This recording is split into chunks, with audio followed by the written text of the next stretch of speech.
Welcome to Life on Purpose, where we talk all things health, wellness, and living your life on your terms. I'm your host, Brandy Eilert. Welcome back, everybody. I just want to take a minute here to thank every single one of you who has taken the time to download and listen to these episodes so far. It means the world to me, and I am so grateful and so humbled. The process of creating, whether it be blog content, photography, podcasting, anything that you pour yourself into and then share is all a practice in being vulnerable and in vulnerability.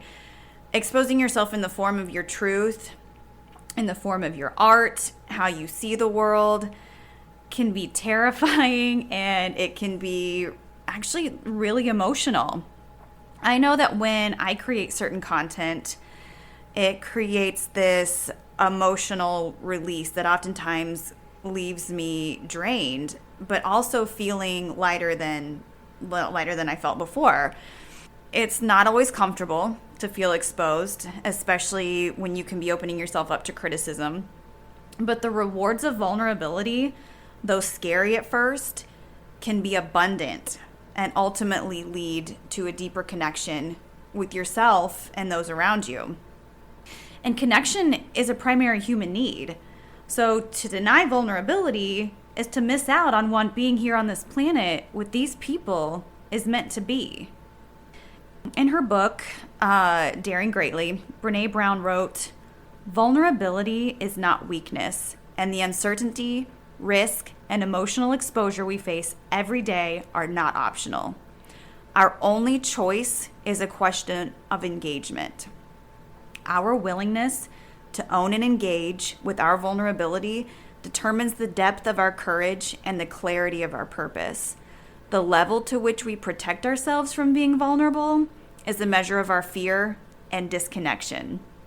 So to me, fear is the killer of connection.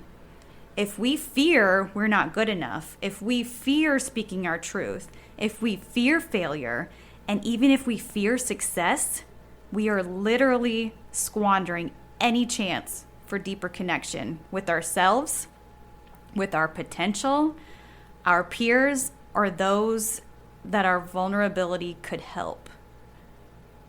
So vulnerability is bravery to me. It's honest, it is beautiful. And today's guest is all of those things and so much more.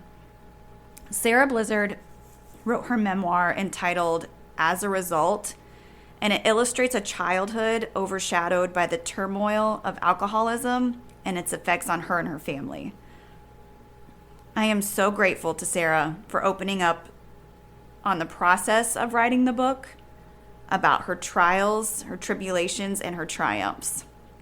She allowed me to ask some really deep and very personal questions, and she was the picture of vulnerability in telling her story.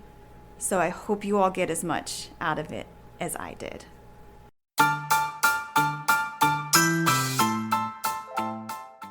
Well, Sarah, thank you so much for being here today. I've been really looking forward to this conversation since we first connected about just your story in your memoir. As a result, it was eye-opening for me. It was very, very honest. Very, very honest. And that's pretty much the one thing that I took out of your book. It's just the ability to be honest, to get on the road to healing. Mm-hmm. So it was just very heartwarming and touching and brave. Brave is another word that came about. So it's not easy for people to have gone through recovery from anything, let alone alcohol and our past family struggles, to be brave enough to talk about it and to share your story. So thank you for being here and sharing your story with us. So let's go ahead. Let's just dive right in and just tell me a little bit about your book and how you decided that you were going to share your story. Thank you. It's great to be with you, Brandy. I've really looked forward to this. The book was published in 2018, so I've got about a year and a half under my belt with the memoir. The way it came about was through a lot of different writings that I had been composing for years, probably 15 years. I took a little correspondence course, of all things, through the mail, and found I had a propensity for nonfiction. You wrote fiction one week, nonfiction the next, or whenever your assignment was due. And so I'm very assignment driven. And so a short story that I composed for that course was about my childhood. Yeah. It was about my parents taking us to Cape Cod, Massachusetts for 2 weeks every summer. My dad had 2 weeks vacation. Yeah. We drove from the Southwest Virginia clear to Cape Cod in one fell swoop. That's a long drive. She'd pack a picnic lunch maybe, but we didn't stop other than to gas up and have a little bite to eat. And we crashed the minute we got to the cottage. But we did that summer after summer. So I had vivid memories of the car ride, of the time at the ocean. My first look at the ocean was that beautiful scape at Cape Cod, just incredible. And I was awed by it all. And we had a lot of freedom there. And I was so little when we first went, maybe 3, 4. And the cover of my book is actually a photograph that was taken of my brother John and me sitting on the picnic table, blowing those little bubbles. And his whole face is just like up to the sun, and just kind of reflects his joy in being there. But so all of these writings started to come together, and I attended a lot of workshops, conferences, took online classes. I still take poetry classes out at Ollie. And I really enjoy composing poetry. And poetry, you say a lot less. Okay, you say a lot more, let's say, with fewer words. Yes. That's what I want to say. It's impactful, it's rich. But I don't know if I'll ever publish my poetry, but this memoir ended up being really a composition of essays, short stories, and just rich memories. Some really happy ones and good ones, others very difficult. One of the first things I ever had published is actually in my memoir. It was a story that I wrote about a time when my dad almost burned the neighborhood down. And I was so young when it happened, but I vividly remember some aspects of sitting on the driveway, trying to break open black walnuts with a hammer, my dad going back and forth to his workshop all day long, and with a drink in his hand. And his drink was the color of burnt sienna, and so was the dirt floor of his shop. So that's what I titled it, was Burnt Sienna. And I submitted this essay to an online publication called Heartwood Literary, and they loved it. And I was so delighted. And they published it. Well, it was just a little online journal. And then I had other things published, in little short story different things. So I kept, as a young writer, as a new writer, it was important to me to have people validate my work that don't know me, that were, really impartial. So that kind of took off. And I eventually had a manuscript that was 80,000 words. That's a lot of words, and I knew it needed pared down. So one thing led to another. I hired a local editor here in town, in Morgantown, who did me a world of good. She and another editor read through the manuscript, and it was really interesting what they did. For one thing, they reduced it by 30,000 words. So my book is officially like 50,000 words or something. And I was okay with that because, like she said, Sarah, you tend to, you'll write a real descriptive scene and then you'll ruminate on it for a few paragraphs, which is unnecessary because you're slowing the reader down. And I gave her full green light on the editing. And I'm so glad I did because I've gotten really, really great reviews on Amazon, and which is really another way of validating what you're doing is resonating, But it was because of the editing. I mean, I take, some credit. I wrote the book. Right. They didn't change my words, but they definitely streamlined it into a nice, concise story.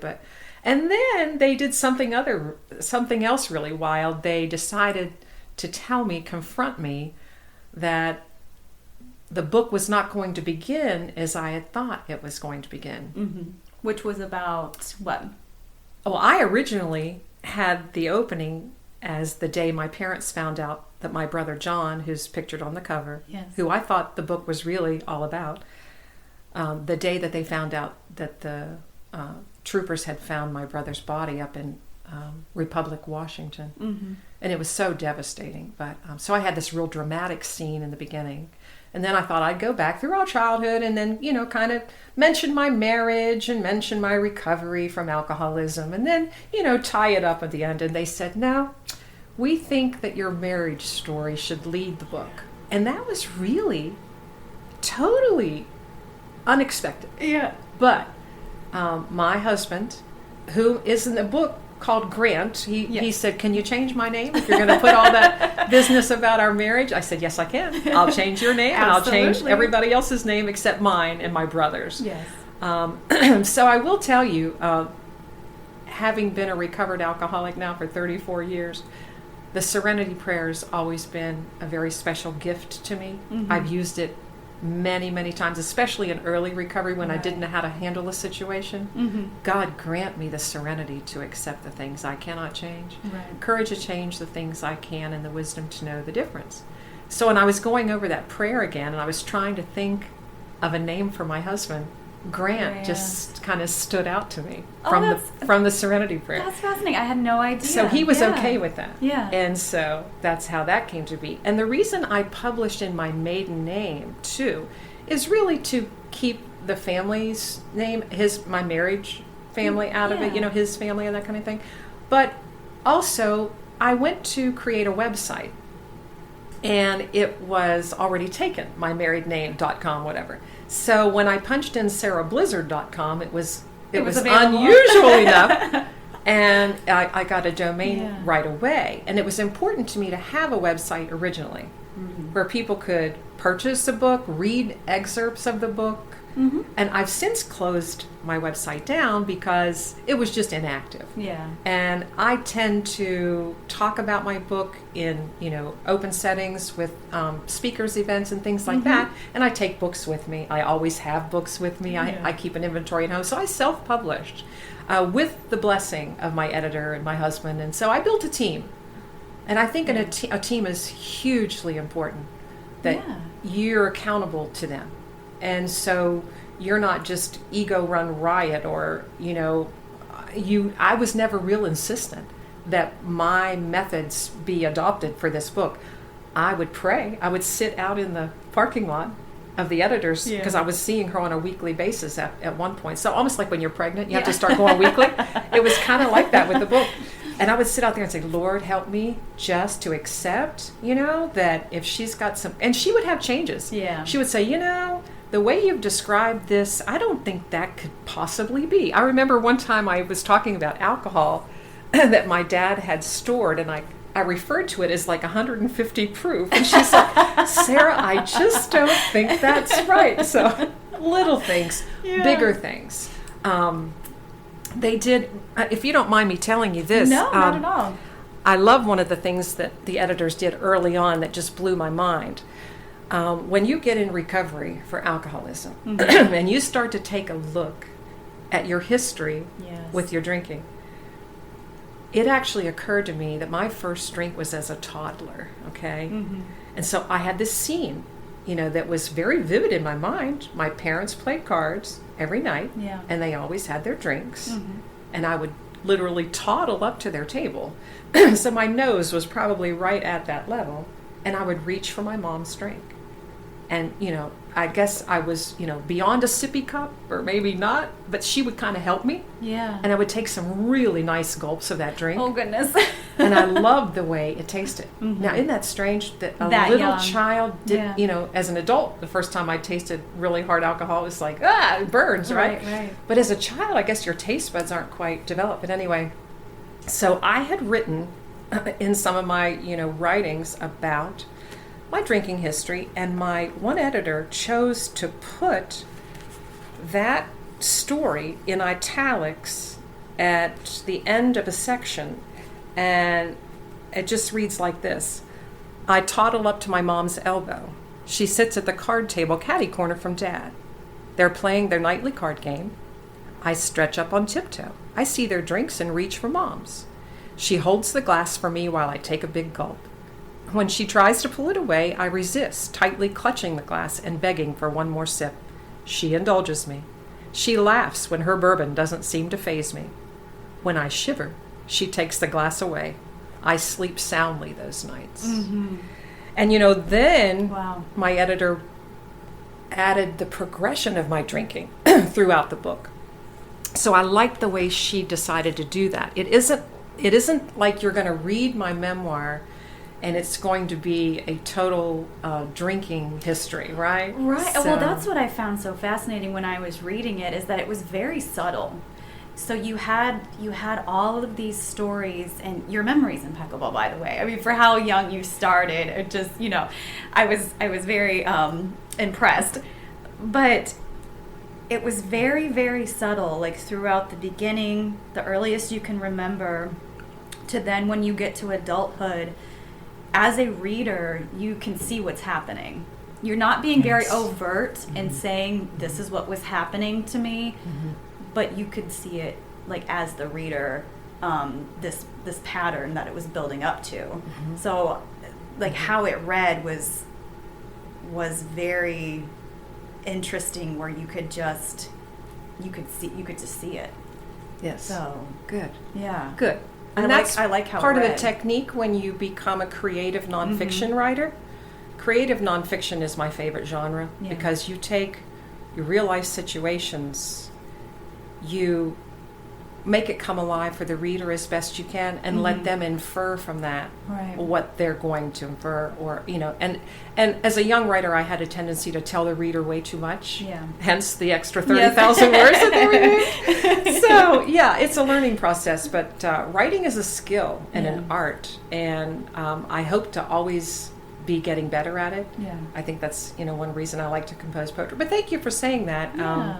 I've had people say to me after having read as a result, oh my, I couldn't tell where it was headed. I was almost nervous to see if who was going to break out of the situation and who wasn't. And I never realized that as I'm writing. It's not a manipulation. In your mind is, oh, I'm going to take the readers on this journey. You're just putting it down there. Yeah, and it flowed like that, as far as, I mean, the hints of problems with alcohol with your parents very early on, and just kind of highlighting that, not overtly but very subtly, and like you said, the card games and your dad always having a drink in his hand and those kinds of things was very it was very subtle, and you could kind of see where it was headed, but again, you wanted to know, like you said, who was going to be able to come out of this unscathed on the other end. So you refer to yourself often in the book as a tattletale, and kind of making light of how you would, tattle, especially on your brother, and to me, did you see that, I guess, as a form of you being honest, or pointing the finger the other way so you didn't get in trouble? And if so, do you think that honesty has been who you've always been, and was it part of how you started to heal from alcoholism, and even like your past struggles with your family history? What a great question. I hadn't really thought of it in those terms as being, brutally honest. That's one of the things that we say in recovery, is those who recover are people who can be brutally honest with themselves. But I tell you about the tattletale. Yes, I think, like you said, it was a defense mechanism on my part growing up. Our dad could be extremely harsh and scary, and he'd walk down the lane to go get a switch off of the tree, and you knew when he came back your legs were gonna sting. But my brother's legs always stung the worst. I mean, why was my brother getting more? Because I thought, well, he did do this, and he did do that, and we were together, but I was the one that told. So I'm sure that a psychologist would talk about, when you are a mascot, as I was, you relish that role to a certain extent because heaven help you if you're the one that's going to get That's on the other end of that the harsh treatment. Now, the honesty part is interesting because, yes, I think my life was an open book to a certain extent. I always loved to open up with people and all that. But when I got into recovery, and I'm probably going to say that a ton of times, when I got into recovery, I worked with a sponsor, and she told me one time, because I was really nervous about someone going to call me or need an explanation or something about some things. And she said, Sarah, you don't owe anybody an explanation. And I'd never heard it worded like that to me. Right. And I got off the phone with her and I thought, wow, that's healthy boundaries is what that is. I know that today. Right. But back then I thought, when you're in the thick of it. So I had the right to say to someone on the phone, for instance, let me call you back. I'll have to think about that. Or I'll have to pray about that. Or I don't know, but you do not have to have an answer, an explanation. It was really counter to what my instinct was. Right. Spill my guts or whatever. So yeah, I mean, that's... I feel like, do you feel like there's a difference between being honest with yourself and how honest you want to be with others when it comes to your story? Well, that's a very mature question. I think, yes, ultimately, that's the maturing process, is to thine own self be true. We use a lot of slogans in recovery that I absolutely love, and one is live and let live. And when I first saw it and read some pages on it and talked about it in meetings with small groups, it was like the first time I realized, Sarah, you have a right to live your life with whatever path that you feel led to be on. And at that time it was recovery. I wanted everything to do with the 12 steps. But you've got to let others live and not try to draw them into your scenario or, paint them in any way that is negative because they are on their own journey. So it's really kind of drawing the line, if that answers your question. Completely. And so in that process of being honest with yourself and your story and your struggles, were you able to then go back and pinpoint how this started for you or why this started for you? Like why was alcohol the thing that was your struggle and your demons? I've really looked very closely at it for a long time. We just celebrated 34 years of recovery. So, the first, I would say 8 to 10, I was in meetings all the time. And I sponsored people and I still attend meetings all these years later. I love the whole recovery aspect. I love the growing, the change, the really looking at, okay, I had to take a look at what I believe, for me, just for me, was my codependency. Very strong codependency. If I thought that my family of origin, and I'm the youngest of 6 kids, if I felt that they were out of sorts with me in any way, it was like devastating. Because I was a mascot, okay? Yeah. So, are they not talking to me? But when I quit drinking, it changed the dynamics to a certain extent. But what I'm trying to lead to is, I think, in my own case, that codependency led me into drinking. Because my first drinks, even as a toddler, I started sneaking alcohol. But that was because during holidays particularly, Thanksgiving, New Year's, Christmas, of course, Easter, 4th of July, just, pick one. There was a lot of drinking in my house, not just my parents, but some of my older siblings and their spouses or whatever, or friends would come over, and it was like a drunk fest. And when I would hold a glass of wine at 12 years old and nobody said a word, but I was drinking it to get drunk, okay? There was no social drinking in my vocabulary. And I had to be real honest with myself when it came to comparing myself to other people. Now, mind you, I got sober when I was 26. I'd never been divorced, although we were headed to separation for sure. never lost a job, never been arrested, but those things could have easily happened. Sure. And I would sit at meetings, Brandy, and I would hear people tell some of their stories.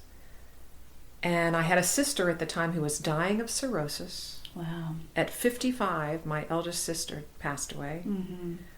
My brother John drowned when he was 23 from a long history of drugs and alcohol.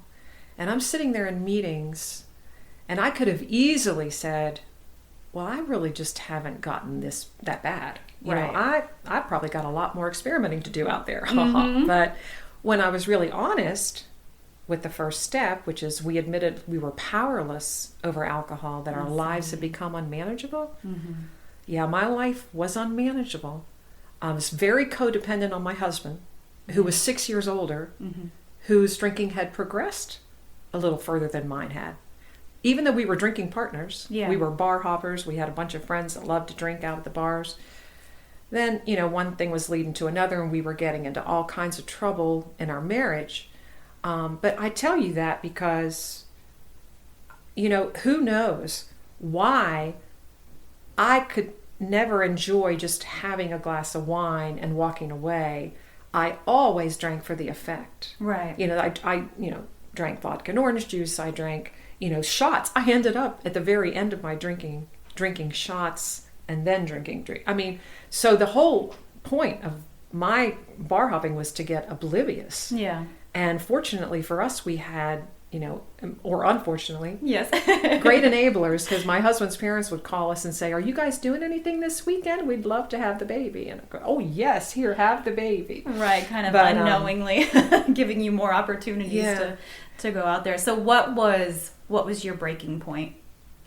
When did you decide, like, enough is enough and we have to do something about this? Well, I spell it out in the memoir because it was a pretty dramatic scene in the beginning of the book. But to give a little backstory on it, I really felt like I had the flu a lot. I suffered extremely bad hangovers, and it was like I was getting alcohol poisoning on a regular basis, being nauseated and vomiting and being dehydrated. And I just thought, well, that all goes along with it. Right. That's just the price I pay. Mm-hmm. And I was so sick. I just couldn't handle it. But I would recover for a few days, and then I would gear back up for the weekends, that kind of thing. So I was a binge drinker, I would say, and had a lot of blackouts and things. But my husband, like I say, his was manifesting itself too in a progressive way, to where we were fighting a lot about him being with his friends and not including me. And it was just a lot of jealousy and, accusations and things. So we were at each other's throats. I remember that last year being kind of one fight after another. It's really sad to think back, and it's hard to think back, but it was something that I just needed to realize. We were on a dead-end course. Yeah. And I'd confronted him, he'd confronted me. We just, didn't have a clue about getting any help.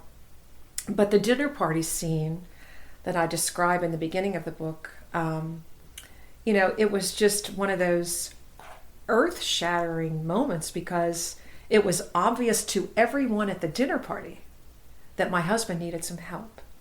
We all partied, but he was manifesting some pretty abnormal, unsociable behaviors, and it got worse. And the next morning, to make a long story short, the girls that I had been friends with at the dinner party called me, and they said, "How's he feeling today?" And I said, "Oh, rough, so rough." And they said, "We're coming over." They wanted to talk with him. Well, that was interesting to me, because they're 6 years older too. So they grew up with him.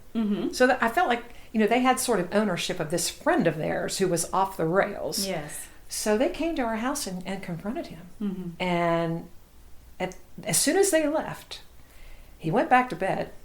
He was hurting. And he said to me, "How did so-and-so get help? Where did so-and-so go to get help?" And I grabbed a phone book and tossed it at him and said, "I don't know. You can look their name up and call them and find out if you want." And he did. And when that was happening, I'm just telling you, I'm standing back in the hallway listening to this man on the phone, calling people and telling them he might have a drinking problem. Mm-hmm. And they came right over. It was as if they were expecting his call. Yeah. And it was kind of a little intervention on their part. And he agreed to go to rehab that day. Mm-hmm. And I remember standing on the front porch watching him getting loaded into the car, and I went with him to the airport. He flew off to Pennsylvania. And it was an incredible feeling that everything in my life is about to change, because the two of us, were doing terrible coming up with solutions. Yeah. But these people that we trusted, Mm-hmm. they were the people that would sit and drink a Diet Coke at a party, and we'd see them over in the corner like, what's the deal with that? Oh, I heard they went to rehab, So then I went to the same rehab. About 3 weeks in, I went to what's called the family program. I see. And it was for anybody who loves an alcoholic or who has somebody in rehab. And it was 5.5 days of intense Al-Anon. Mm-hmm. And plus I filled in my drug and alcohol history, honestly as I could. Yeah. And they nailed me there. They said, you have as much of an alcoholic problem as your husband does. And they recommended that I go for the 30 odd days. But I told him, I said, at this point, my husband's been gone all this time. Yeah. Our little girl, she needs me at home. Mm-hmm. But I said, I promise you, I will start going to AA meetings, because I had been going to Al-Anon like it was my job Yeah. for those few weeks. And I had really, really grasped on to recovery at that point. And I even, held my husband accountable. I said, it's up to you what you decide to do when you come home, but I know what I'm going to do. Right. So it's in the book. That's really fascinating to me, that it was through your husband's recovery that you realized that you also had a problem. Yes. Do you think up until that point that you, in the back of your mind, knew that you had a problem, or was it easier for you to project, because he was a little worse than you, that it was his problem and I'm not that bad? The latter. Yeah. I definitely did not think I had a problem necessarily. Yeah. Yes, I was sick all the time, and I blacked out all the time, and and I had a lot of guilt. Yeah. When you compromise your sanity and your mental health with alcohol on a continual basis, is what I did. You don't make good choices. Right. And I had a history of bad choices. Mm-hmm. And I could look back even before I met him, history of bad choices. So, that's the honesty part, So I feel like I'm one of the most fortunate people in recovery, because I heard those voices early on. Sarah, you do not have to go down that road, but that's what's waiting for you. Yeah. Because my sister, who I dearly loved, she was 16 when I was born, so it was quite an age difference. Yeah. She's the oldest, I'm the youngest. When she started exhibiting signs of cirrhosis, yellow eyes, liver distended, and then she had the world by the tail. I mean, she had a beautiful antebellum home in Virginia with her corporate lawyer husband. They entertained all sorts of people, used to love to go visit them. I thought, I want to be like her when I grow up. Well, I began to see her carrying a flask in her purse. Yeah. And I didn't see it as her physical dependence. I saw it as a weakness on her part to deal with something, right? Yeah. Yeah. First time I ever saw it was at my brother John's funeral. Mm-hmm. And I was in the restroom with her, and she pulled it out of her purse. And it really made me mad. Yeah. Because I thought, she's not dealing with this. My brother's drowned. We've had to ship his body home from sea. I mean, I was so devastated. You're so mad, yeah. And to see that, I didn't understand that it was a physical dependence. But Brandy, it occurred to me early on that I could too develop that physical dependence. All I had to do was just keep drinking. Keep doing what you were doing. Because denial, they say that alcoholism is the only disease that tells you you don't have it. Think about that. Yeah. You have cancer. There's not a lot of denial with cancer, I wouldn't think. You take treatments, or maybe you don't. But, you've got a protocol with your professionals and your family support, whatever, hopefully. But with alcoholism, you're on your own. And it's easy to draw the comparisons and say, oh. And it's easy to lie to yourself. Easy to lie to yourself. Which brings me to this. In your book, you wrote a quote that there is, or a saying that you have in AA, There are those who cannot or will not completely give themselves to the workings of this simple program, usually men and women who are constitutionally incapable of being honest with themselves. Do you think that that saying can also apply to any form of healing, not just alcoholism? If you have past hurt that you're maybe not dealing with, that kind of manifests in your life, where you start to create these habits in your life that are not necessarily good for you.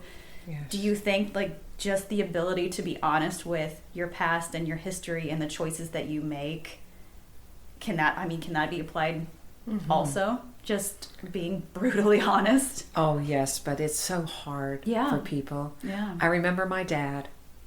He would complain about his work environment. He would come home from work and seem pretty stressed out. And he worked for a power company, and he would have fly ash under his eyelids. It looked like he had black eyeliner on. And that was from walking around these coal plants, all day long. He was exhausted. He was tired. Sometimes he didn't get the cooperation of his crew. He was a supervisor. And he would make reference to the fact that that's why he drank. So as kids, I always associated, he hates his job. That's why he drinks. We kids stress him out. That's why he drinks. And a lot of people who are in that stronghold, if you will, of alcoholism, it's so easy to point the finger out. If my boss wasn't such a jerk, if my coworkers weren't so catty, if I didn't have all this stress, And so I think that's part of the disease's lie to you. Yeah. It was good for me to separate the disease aspect from the person when my husband was in recovery initially, because as much as I loved him, I had no control over what he was going to decide to do about his future. Yeah. And yes, we had this child together, but the year, leading up to our recovery had been so bad that I wanted some peace, and I wanted to forge ahead on my own path. And fortunately for me and for him, we really fell back in love as sober people. We weren't quite sure how that was going to work. Right. Wow. Had you known each other as sober people, or did you meet when you were... We met at a bar, and so no, not at all. No, we were probably a big mistake, so to speak, as far as, you two people have no business getting married, but you couldn't have told us otherwise, so... So how did that look after recovery for your relationship?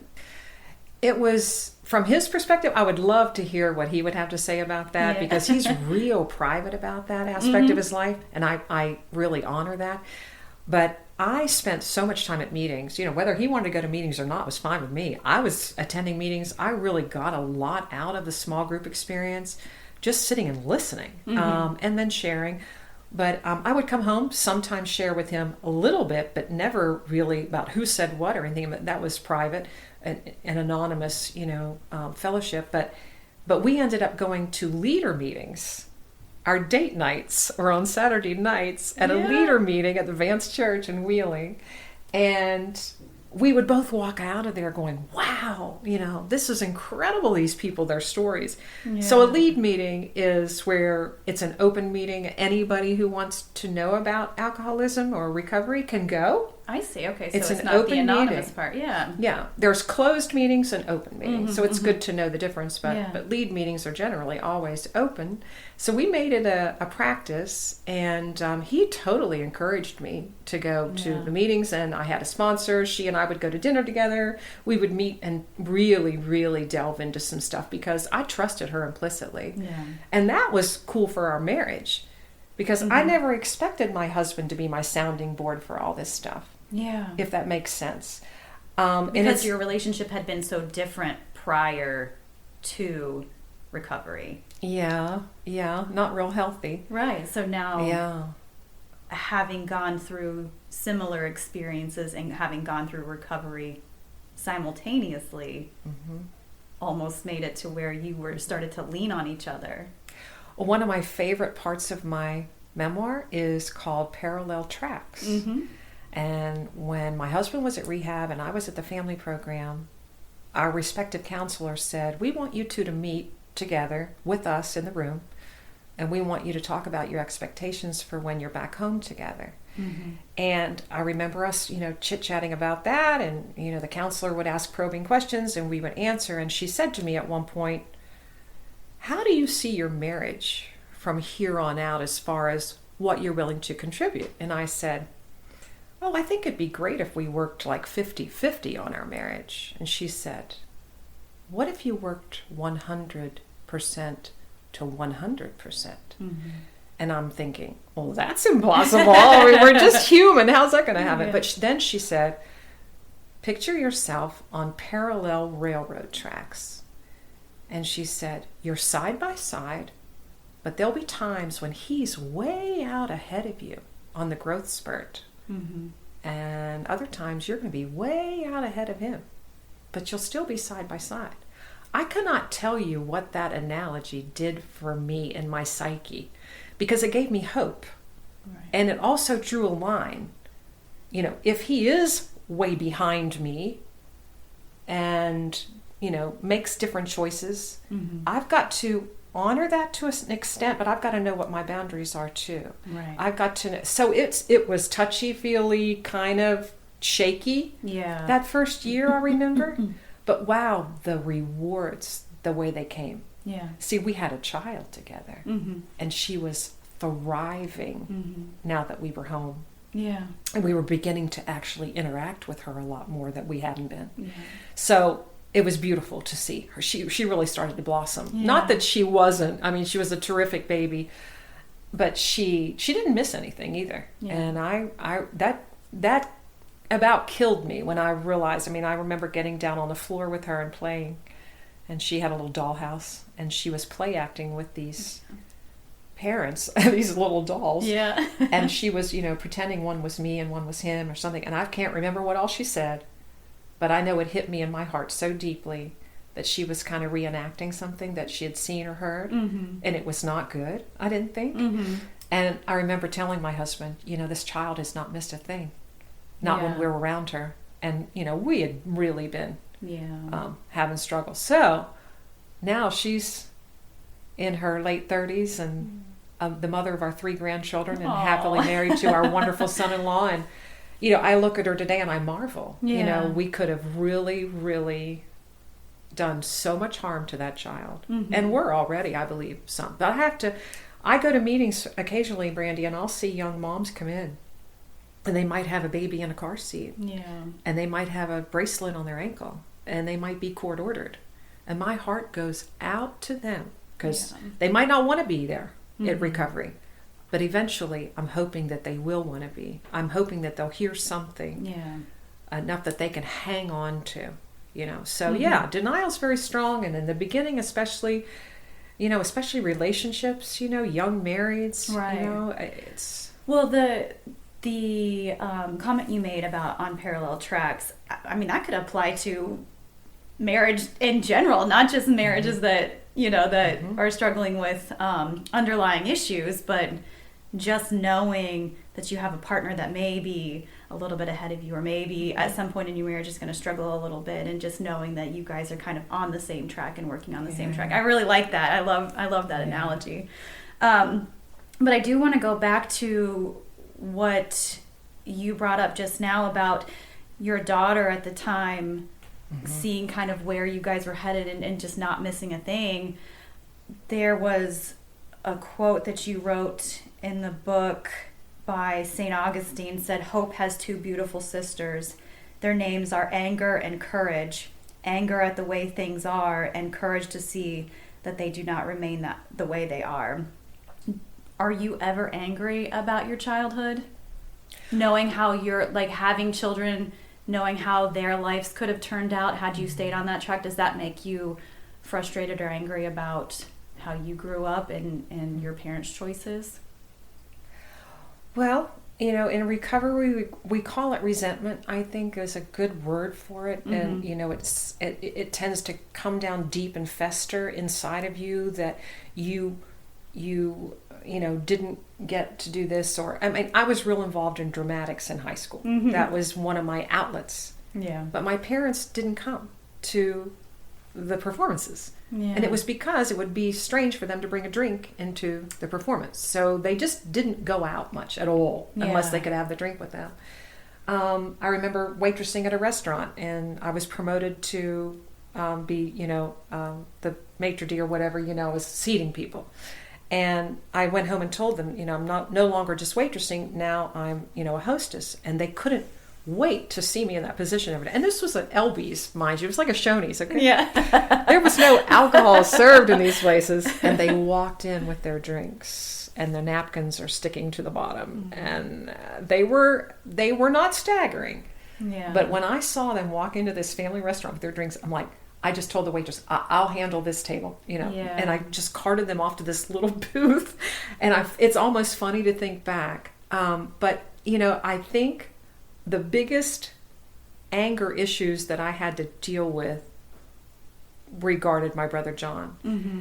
And I think his death, so untimely at the age of 23, so horrific to think that this young man that was becoming an adult, that I wanted to get to know more as an adult. Yeah. We had been estranged in our teenage years to a certain extent, but he had warned me about hard drugs. Yeah. And it was real interesting because he would get in my face and say, I better never hear of you taking anything, stronger than he would name XYZ. Yeah. And I'm thinking, here you are, stoned as can be, in my face, trying to tell me what I should and shouldn't take. But in the 70s and 80s, everybody was experimenting occasionally. Sure. And I took that warning to heart. Mm-hmm. And anyway, I have him to thank, probably to a large extent. Yeah. But the anger towards my family was really towards my father. And it's in the book. I spell it out very clearly because I had a lot to work out. Now, my middle daughter, we have 3 daughters. My middle daughter called me after she read the book. And she dearly loved her grandfather and her grandmother. She dearly loved her. And she called me. She said, Mom, I cannot tell you how happy I am with how you ended the book. And I did choose to include a piece where my dad, out of the blue, called us and said, I'd like to come visit you for a weekend by myself. Mm-hmm. And my mother had passed away. They would have been married for 50 years had she lived, so they were in their 50th year, I think, when she passed. He remarried and had a lovely wife for 10 years there, my stepmom. They've all since passed, but he came and I could tell, he was a doer. He was a clock collector. So if you read my book, my dad was the clock man. He loved to oil things and get them working properly. And so he spent that weekend in Mississippi with us, oiling every squeaky door and balancing all my clocks and making sure they were ticking properly. And then he would just drop these little lines like, what a shame it was how we lost John. Mm-hmm. And I said, oh yeah, Dad, wasn't it? And thankfully, I had a lot of recovery under my belt when he decided to come visit us, because I might have really lashed out at him and given him I don't know. Right. But I had worked through so much. Yeah. I really think my parents were products of their backgrounds and their childhoods, and I could write another book about that, because our families of origin, it all comes down to us, doesn't it? No, completely. And they do the best they can, just as I'm doing the best I can. Right. And I'm sure I made a ton of mistakes, and my girls probably love to talk about them, all the time. Now, how did your girls feel about you writing the book? And I mean, how did you approach that with them when you said you were going to put this out there? And what did they know up to that point? Did they know everything? Did they, how did they accept it? They've been extremely supportive. Because they're all adults now, right? All adults, yes, yeah. I would send them excerpts from time to time in a little attachment, in an email. And I'd say, you might want to read this and see what you think. And testing the waters a little bit. Yeah, and it's funny because they're such independent women. My eldest, my middle one, and my youngest, they're all separated, by 6 years and 5 years. Mm-hmm. So the oldest was 11 when the baby was born. Yeah. Now the baby just turned, well, she'll be 27 in April. So, they're no longer little. There's such grown, independent women, and they support my writing. But I tell people, I've been asked this question before, and I thought about it. They kind of wear it loosely. It's like, oh, my mom, yeah, she's a writer, And occasionally they'll really comment on something that I've sent them or something that they've seen, and that really blesses me. Yeah. Because I really don't look to them for validation. Sure. But their words of encouragement are huge. They do mean something. Yeah. Now, my family of origin, there were 6 of us kids. Yeah. There's only 3 of us left. Mm-hmm. And I've tried to reach out, to them as well, to send them excerpts from time to time, say, this is kind of where I'm headed with this. They have not been as happy with it. Really? Yeah. Really. So I'm afraid even changing the names and even putting the disclaimer in the beginning, I'm afraid it has strained our relationships to a certain extent. But having said that, we forge ahead. Yeah. And they have a right to their feelings, because when you write a memoir as personal as this is, you better be willing to accept the repercussions. You know what I'm saying? And I trusted my editor and my husband to say, you might not want to leave that part in there, or you might want to take that part out. But they had my back with that. And I encourage anybody to write a book if it's your therapy and it does you good and you want the world to read it, be prepared. Yeah. Because it might not come across to some of your loved ones as you had hoped.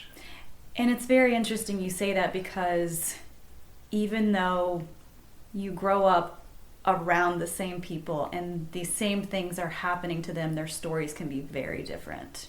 Yes, and are. Yes. Absolutely. Yeah.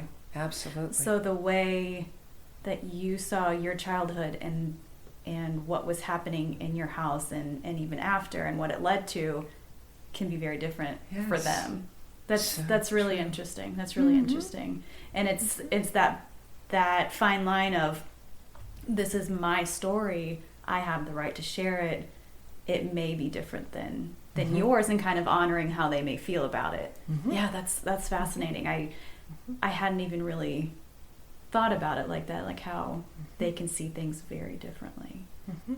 So in the process of writing, did you see that as a form of therapy? Like what kind of emotions came up when you were writing? What was the process like for you? I know you said that it's a compilation of short stories, but when you're putting it all together, what does that feel like?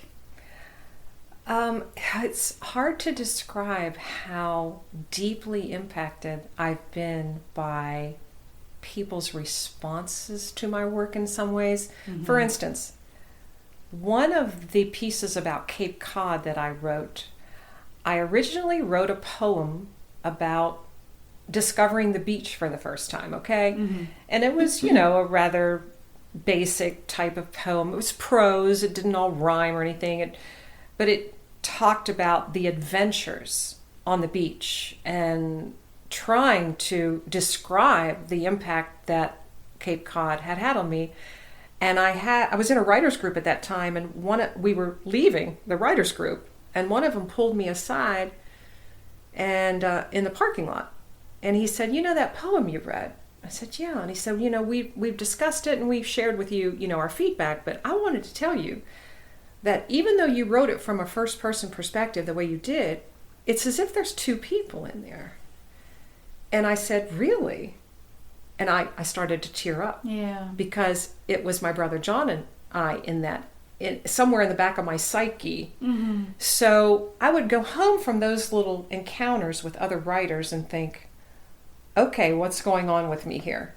And then the hardest part that I wrote was about my brother's death and funeral, and the scene at the funeral home and everything. And my husband would come home when I'd been revising that segment. Week after week I'd been revising, and I had an upstairs office at that time, and he'd come in the door from work and I'd hear him come, and I'd say, you've got to come up here, you've got to come up here, you've got to listen to this.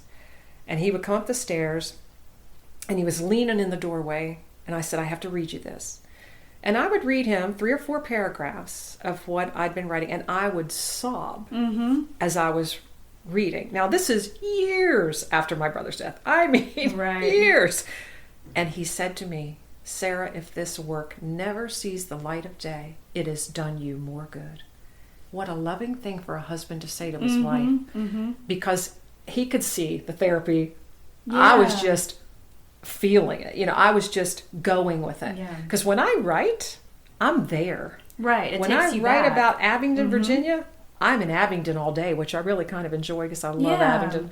When I wrote about the funeral scene and my brother's friends marching in, and I hadn't seen them for quite a long time, and here they are coming to say their respects, it killed me. Killed me. So, there's certain things about it. And then I think I've shared in the book, I did get into counseling and talked at length with this girl about my complicated feelings about having been a mascot, my brother a scapegoat, and the abuse that he suffered, and sometimes under my tongue because I was telling.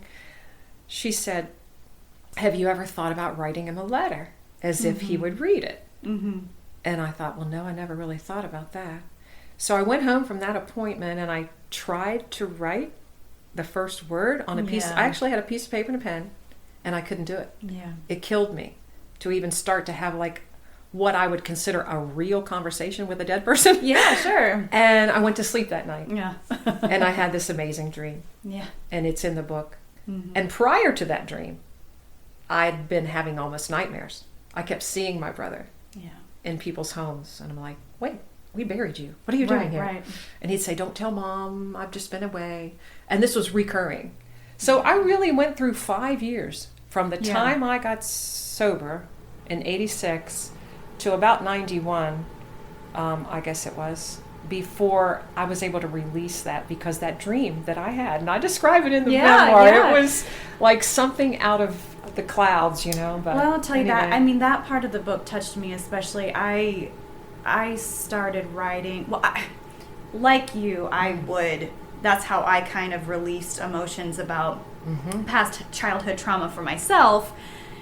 Is I would write, and I wrote as a kid, but it was always for myself. It was never for anybody else. And it was only recently that I started writing and putting it out there. And what you described earlier about having this release of emotion when you're doing it, because it takes you completely back there, and you're in that moment and you're feeling those things. I don't know about you, but for me, getting it out and releasing it was therapy. I mean, it was so, it almost felt like a weight is lifted when you can just let it go and stop holding on to it. That story about the dreams and then writing a letter saying the things that you want to say, it is very freeing to get those things on paper or just out there, however you need to get them out. Were you able to write that letter and get it? Wow, I don't think I've ever written the letter. I don't think I talk to him all the time. That might sound strange, but I do talk to him a lot.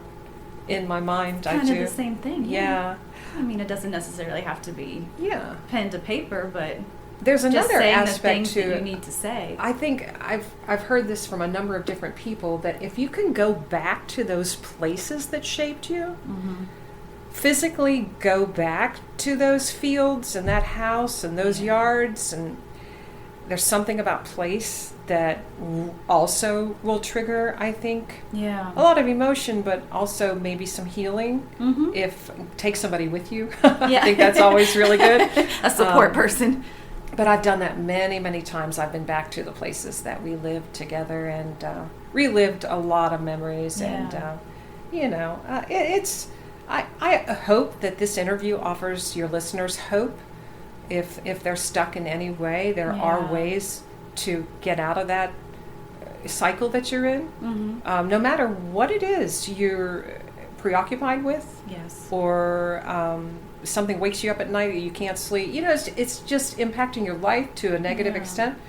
I know I've been freed from so much of that preoccupation. And it's like a red flag with me when I've been in recovery this long If I become preoccupied with anyone's behavior or my own, or any number of things, politics, name it, that's like not healthy for me. Yeah. So I have a kind of a series of meditations and things that I do. I pray a lot. I am a Bible studier. I have a lot of ways to get support and strength. Yeah. And so you've become very self-aware of what your triggers are and know what you need to do to kind of not fall back. I try. I mean, it's been 34 years in recovery. You're more than trying. I try.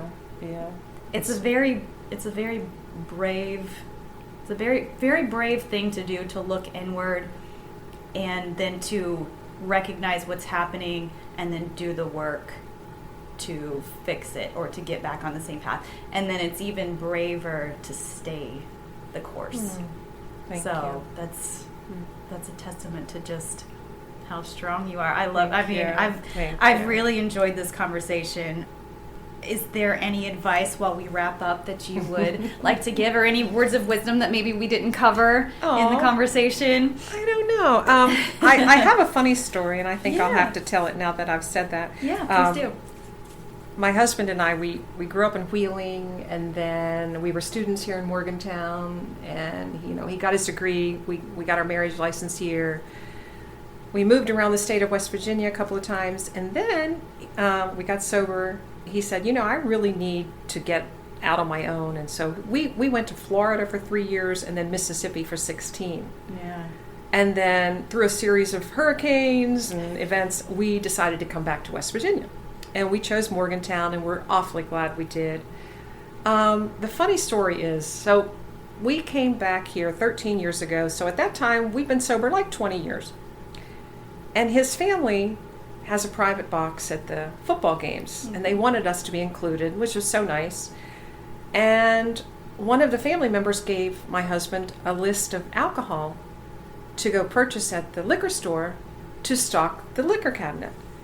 And my husband didn't think twice about it. He wants to, be a part of the crew here. Yeah. So he came home and he told me about it, and I said, oh, okay. He said, I haven't been in a liquor store forever. I said, I know. So he goes, I just picture this. It's just hilarious to me. So he has a little cart, and he's going down each aisle, and she'd given him a list like Beefeater's Gin, I think Johnny Walker Scotch, Jim Beam Whiskey, and then it said any brand ISOC vodka. So he's going and he's getting all these gin and the scotch, and he gets to the vodka aisle. Yeah. And he's looking over all these bottles. He's like, it sounds Russian, but I don't see anything at all. And he was so perplexed. So he goes up to the register, and he says to the woman, I've given this list, and I've found these, but I can't. And so she looks at his list, and she says, sir, I think it says any brand vodka is okay.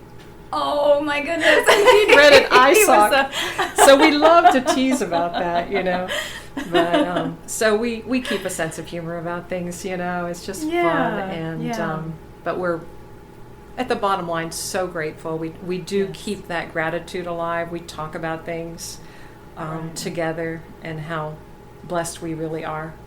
Early in recovery, you need some tools to help you stay sober. And like my sponsor told me, Sarah, make sure 3 criteria are met if you're going to be in a drinking situation.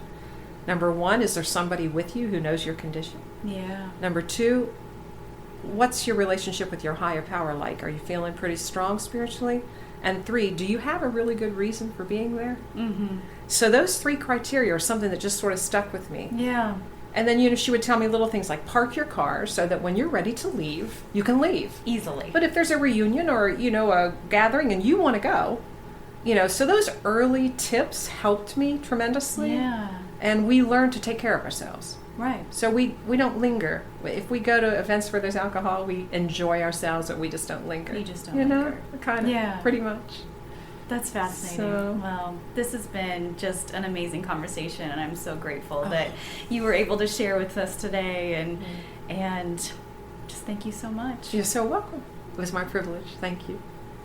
You can find Sarah's memoir, As a Result, on Amazon by searching As a Result by Sarah Blizzard. She can also be found on Facebook as Sarah Blizzard Robinson, Instagram, Salou3, SALOU3, and also on Twitter at Satisfied Sarah.